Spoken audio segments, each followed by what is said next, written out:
Are you looking at me? Are you looking at me?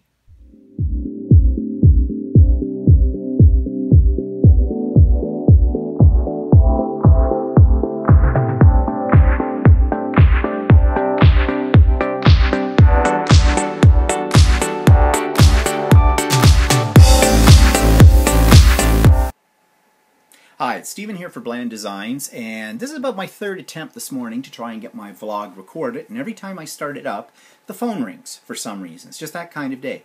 But anyways, hopefully I can get through this now without any more interruptions. So, it's vlog number 16, and it's Monday, May the 1st, and hope you had a good weekend.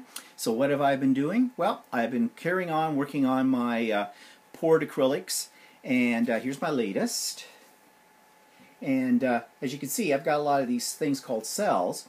And if you remember, I mentioned about getting silicone spray and putting that in, but I think the last time I tried the silicone spray, I may have put a little too much in, because when I used my torch on it to get the cells to come up, I kind of basically caught it on fire.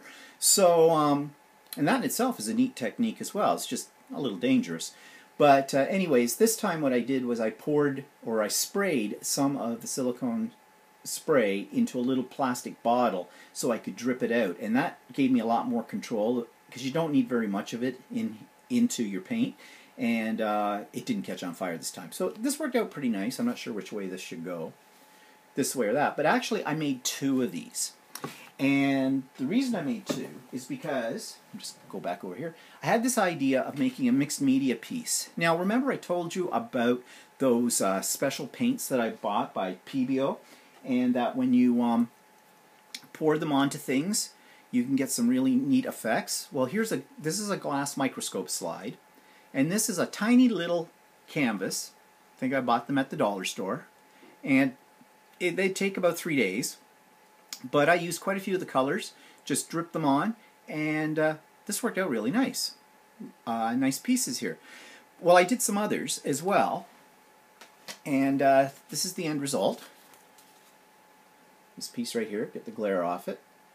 So basically these are glass slides.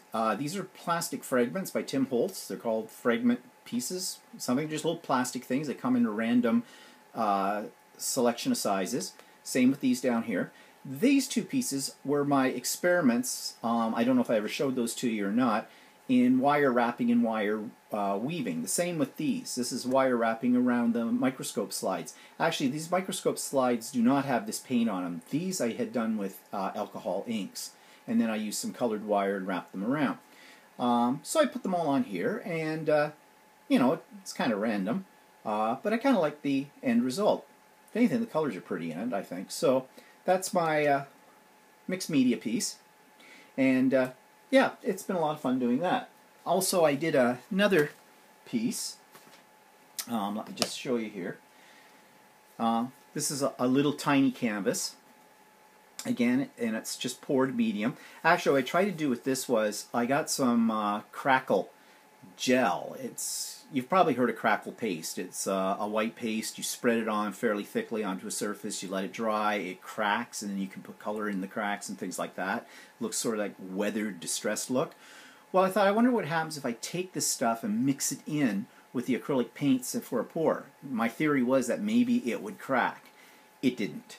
I don't think there was enough in it, or it's too watered down with the acrylic paints and the other stuff to actually do that. But the one thing it did do is it made this piece very rubbery.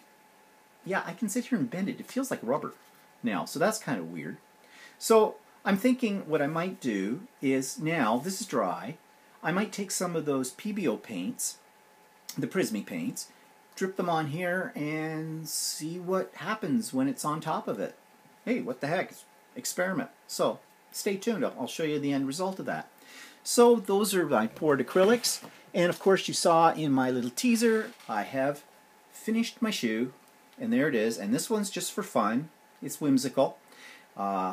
A day at the beach, I think I'll call it that. So I've got my little lawn chair up here at the top, and I've got little pink flamingos on either side, and the umbrellas, and my little tropical palm trees, and of course sunglasses with a couple of cocktails. And I did the whole shoe in seashells, and I don't live anywhere near a sea, So, of course, where do you get seashells when you don't live near the sea? At the dollar store. You can get everything at the dollar store. So, and I used a little bit of glitter. I don't know if it's showing up in the camera, but there's glitter on a lot of this. I like glitter. I don't know. But anyways, this is just for fun, and add that to my collection. Now, I have now run out of shoes.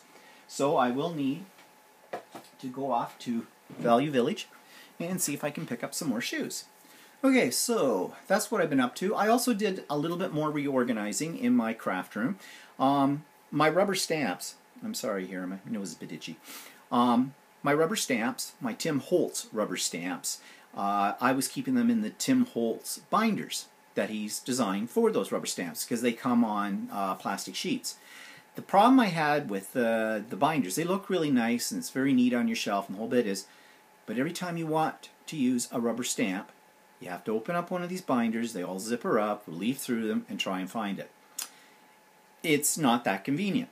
So I got some more of those little blue boxes that you saw me use for my embellishments. They're just the right size to take those cards and lay them across inside, and now I can just flip through and find what I want.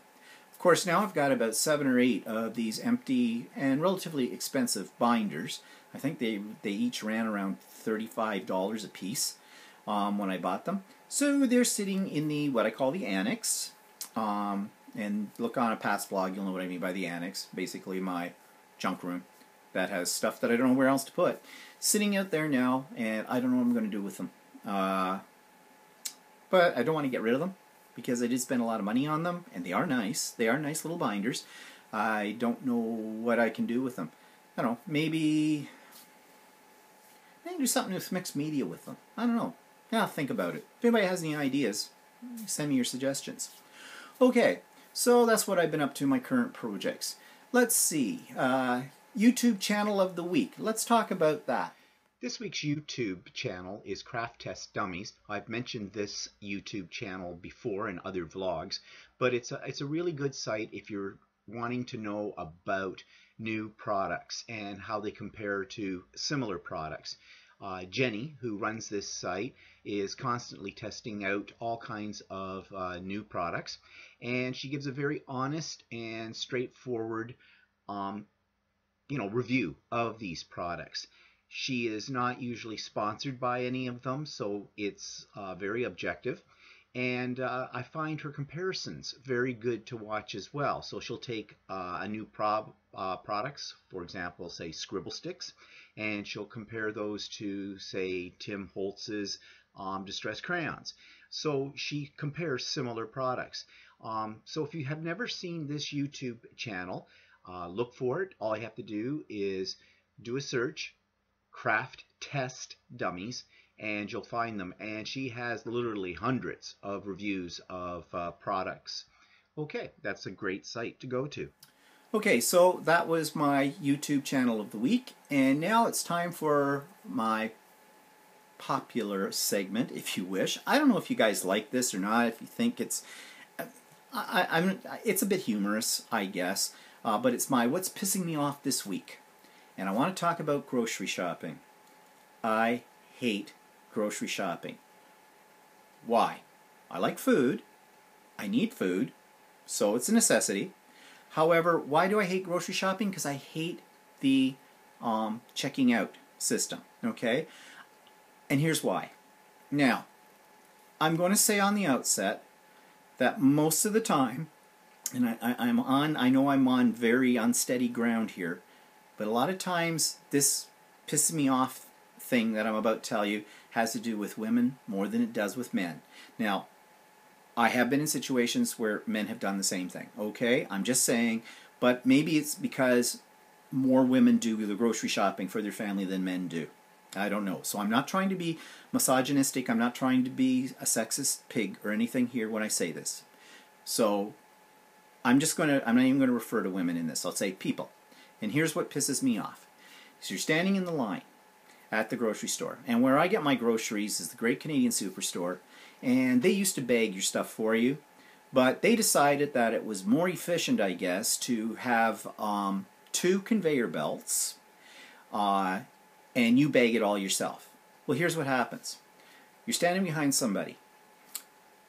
everybody knows, this has been going on for years, everybody knows this is how it works, okay? You bag it yourself.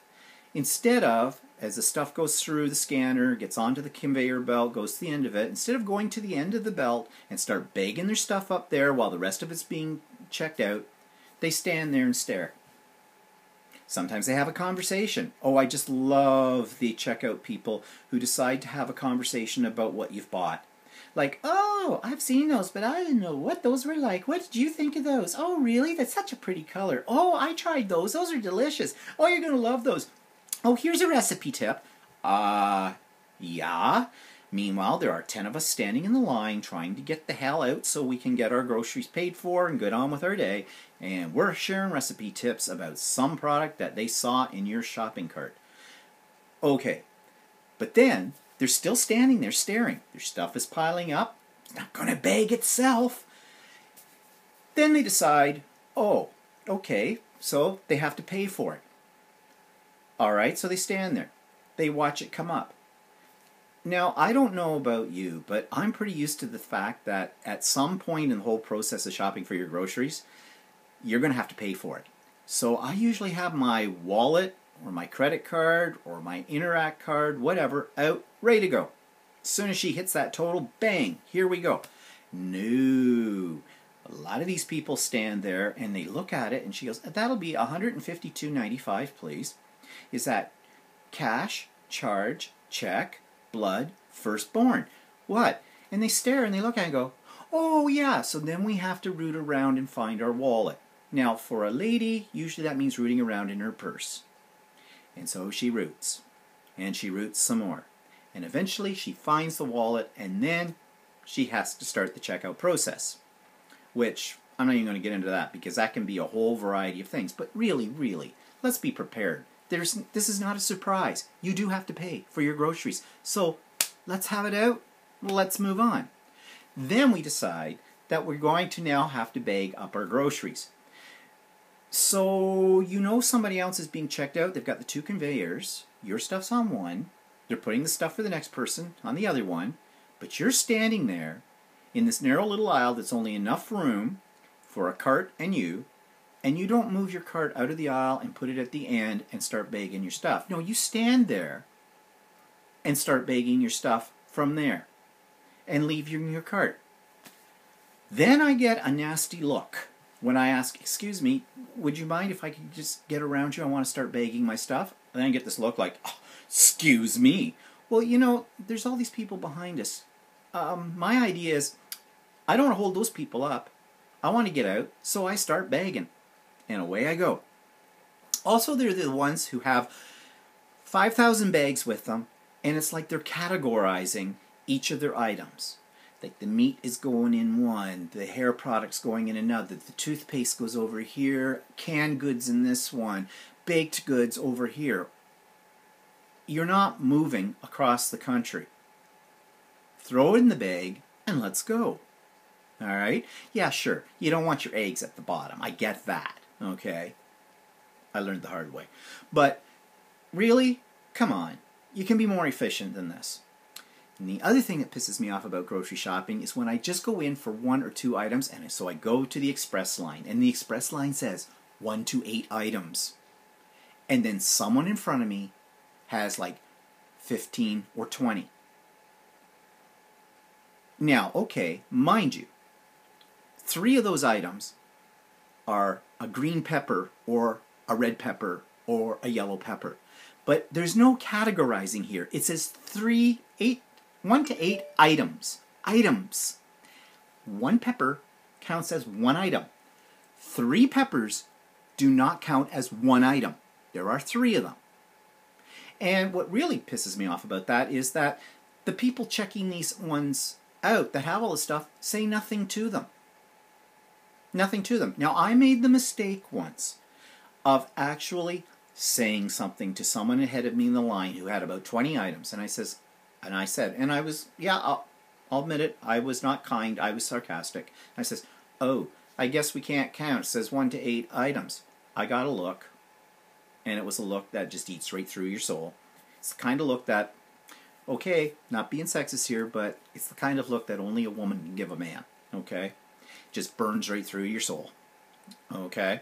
And yeah, I was ticked because, shoot, I could have gone to one of the other checkout lines then and waited just as long, because it doesn't seem to make any difference. And, you know, just to make the whole situation a little worse, I said to the checkout person, I said, why do you have that sign up there if it says 1 to 8 items, but you let people go through that have like 15 to 20 items on there? You know, while the rest of us are standing here, supposed to be express.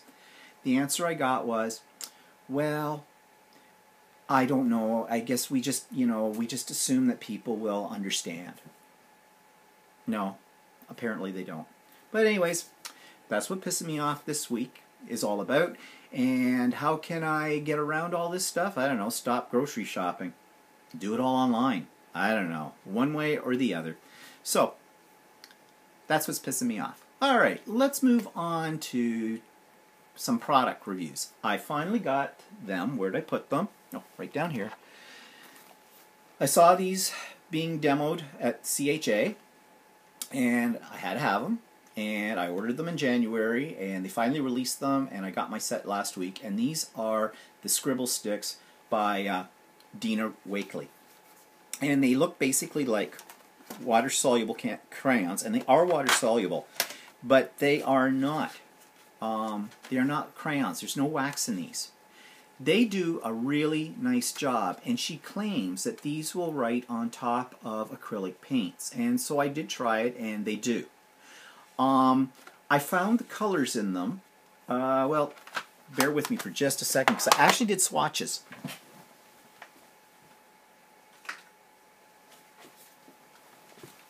Okay, so this is just on untreated tags, shipping tags. I didn't put any gesso down, so I just scribbled some of the colors across here in the background, and then took my water brush and just went over them. So there's what I got. Now compare that. I've got other water-soluble products, so compare that to the Neon Color 2. I like them better. The Neon Color 2 I like better than Scribble sticks in terms of their brilliance in color, their vibrancy. Because I did the same thing. I just scribbled 3 colors down, and I just used a water brush, and so the color's much nicer. I also tried them as a stamp, and something that she does. She said to lightly mist your rubber stamp first with water, and then just color over the stamp. This was a flower. I think it's actually a poinsettia. I just grabbed something really quick, so kind of a Christmas stamp. But so yeah, it's kind of an interesting effect. But I did the same technique with the Neon Color 2. And again, I like the results from the Neon Color crayons better. So as far as writing on top of things, well, these little circles that are on here, those are the Scribble sticks on top of Scribble sticks. And I did the same thing on, where is it here? Yeah. And these little circles on top of the Neon Color. And they do work over top of other medium fairly well. So I'm going to play with them some more. I'm not done with them. We'll see how this all works out anyways. As far as price comparison is concerned, these are a heck of a lot cheaper than the Neon Color 2s. The Neon Color 2s for a package of 10 will run you about $30. These, you get 12 colors in the pack, and they run you about, I think I paid $28. So they're very close to that. But if you want larger packages of the Neon Color 2 ones, they get up into, like, I think for a set of 48 or something like that, it might be 72, but I think it's 48. It's something like $109 Canadian dollars for that. And someday I would kind of like those, but right now I've got enough water-soluble crayon-like products to play with it. Yeah, that'll do me for a while. All part of my plan to cut back on the amount of stuff that I buy. Okay, so anyways, that's about Scribble sticks. Now, I'm going to insert here some examples of what I've done with a really neat application, an app I downloaded it to my iPhone. I don't know if it's available for Android or not, or you could also download it to your iPad. And what it does is it takes any picture from your photos, so if you take a photo of yourself, and you can change it into a variety of different artistic styles. And the one particular one that I like, and I'll show you here in a second, is the Picassos. And actually that's the name of the app. It's called Picasso, but you spell it P-I-K-A-Z-O, and it's a lot of fun to use. And the end results are really kind of neat. So I'm going to insert pictures of what I did. I took a couple of pictures of myself on my camera, on my phone, and then I put them through the Picasso, and well, you'll see the result. So this app is called Picasso, P-I-K-A-Z-O, and you can download it from the iTunes Store or from the Apple Store to your phone or to your iPad, to your iPhone or iPad. I'm not sure if they have a version of it in Android or not. And basically what it does is you can take a picture of yourself or anything really with your iPhone, or you can simply have it go into your album and pick out a picture and put it through this program, and it's going to change it into an artistic look. And there's quite a few different ones that it comes with, different styles. But the reason I got it was because I wanted to try and do something on an art journal page using the style of Picasso. So I found this program, took a couple of pictures, took a couple of selfies, and I put them through the program and changed them into Picasso-like renderings. And that's what you're seeing here. So it's kind of fun. There is one here that looks different from the others because that was a different style. The one that's more looks like a colored pencil kind of sketch effect. But it's kind of fun. It's free. It's called Picasso again, P-I-K-A-Z-O. Download it. I think you'll have a lot of fun with it. Okay, so that's a neat app, and it's for fun. And the reason I downloaded it is I'm going to a crop on Saturday at my local scrapbooking store, Class Act, and I'm going to be working on several art journal pages. I'm not doing any scrapbooking, I'm doing art journaling pages, and I'm going to try and reproduce sort of a Picasso look. So I got that to try it with the pictures. I don't know how that'll work out. I may or may not reveal the results for you. Depends. If it works out, maybe I'll show it to you. If it doesn't work out, I may still show it to you. It's the way I roll. Okay, so some other things and new stuff. Last week I talked about the Jane Davenport butterfly journals and all the other things, her markers, etc. And I misquoted the price. I told you that her butterfly journals run around, I thought around $34, something like that. No, I was wrong. At Michael's they run around $19.98. And it looks to me like they actually have the cover that I was saying was a separate item on them already. It's all included in that price, plus some inserts too. So really, that's not such a bad price at that, $20 for that. I just got confused, I guess. Well, it happens at my age, but whatever. Okay, so what else? Well, this past week I did my last card class at the art gallery. We did the shaving cream technique, you know, and just look that up on YouTube if you've never heard of it. It's kind of fun.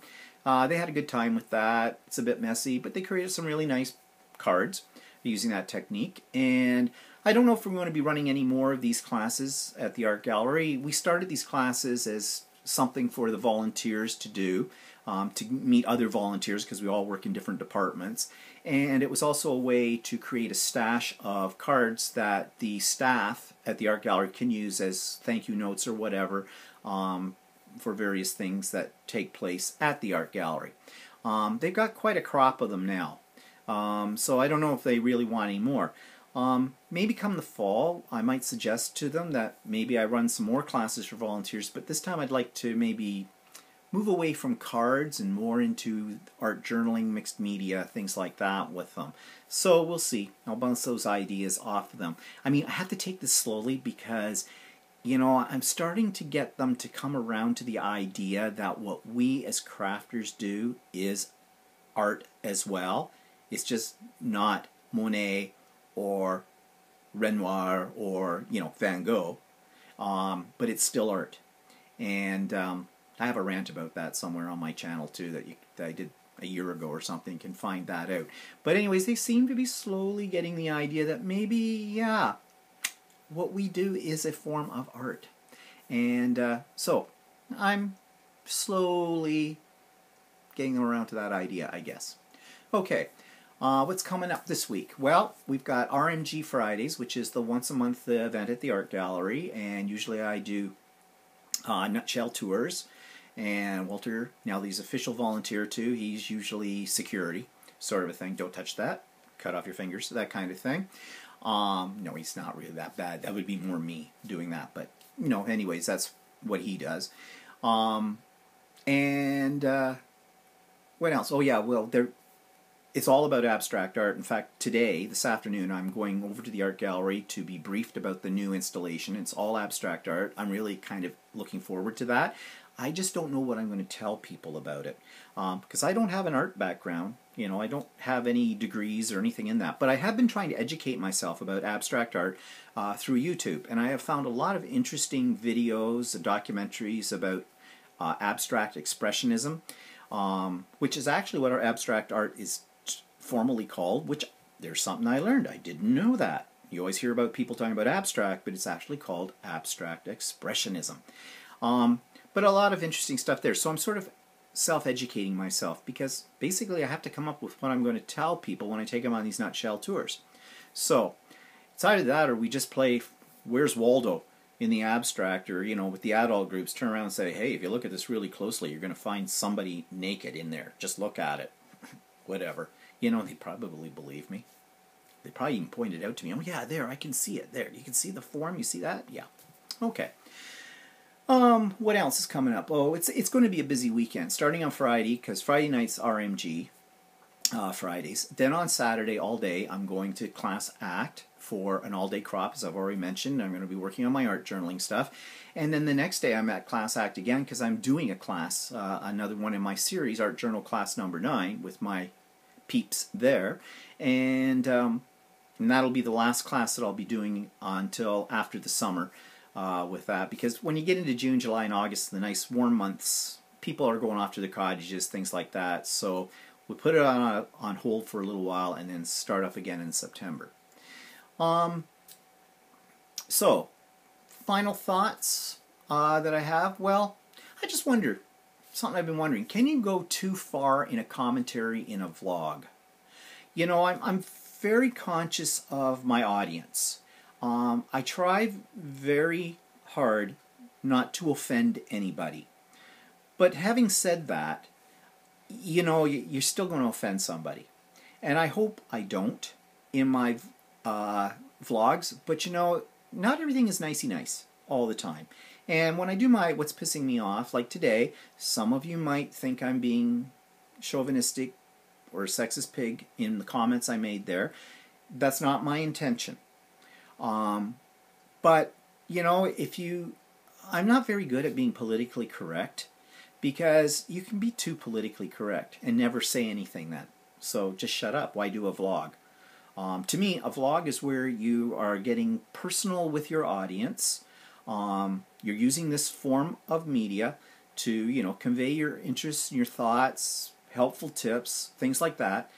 But, you know, I want to see, when I watch other people's vlogs, I want to see their personalities coming out. I want to feel like I'm being allowed into their minds, in a sense. I find that much more interesting. And that's what I'm sort of trying to do when I do these. So, anyways, I'm not sure if you can go too far in a vlog. Well, I guess it's just like life. Yes, sometimes you can go too far. And I hope I've never overstepped that boundary. If I have, and I've offended you, I'm sorry. But am I going to do anything to correct it? No. It's just me. You know. Love me or leave me, I guess. Well, anyways, on that note, have a great weekend, and I'll talk to you next week. Bye-bye.